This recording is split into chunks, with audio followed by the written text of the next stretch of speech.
શિયાળો શરૂ થતાની સાથે જ લોકો એવું વિચારતા હોય છે કે આ શિયાળે તો શાકભાજી વધુ ખાવા મળશે અને ખાસ કરીને લીલા શાકભાજી જેમાં કે લસણ, લીલું તેમજ આંબા, હળદર અને અન્ય શાકભાજી જેથી ઠંડી સામે રક્ષણ મળી રહે।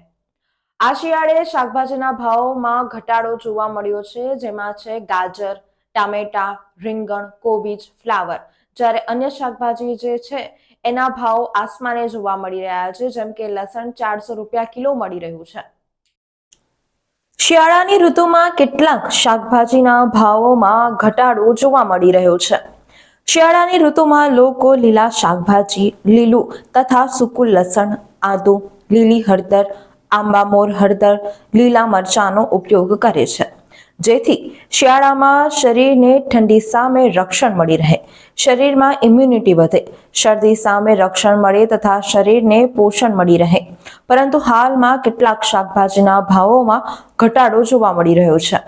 જો કે હજી પણ કેટલાક શાકભાજીના ભાવો યથાવત પણ જોવા મળી રહ્યા છે।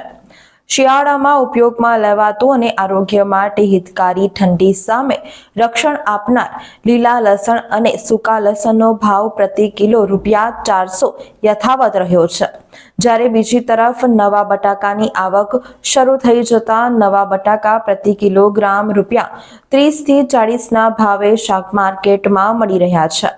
હાલમાં ફ્લાવર, કોબીજ, ટામેટા, રીંગણ, ગાજર જેવા શાકભાજીના ભાવો ઉતર્યા છે, જ્યારે સરગવાના ભાવો પ્રતિ કિલોગ્રામ ₹120 થી ₹140 જોવા મળી રહ્યા છે। તે જ રીતે ભીંડા, તુવેર, લીલી હળદર અને આંબામોર હળદર પણ હજી મોંઘા જ જોવા મળી રહ્યા છે।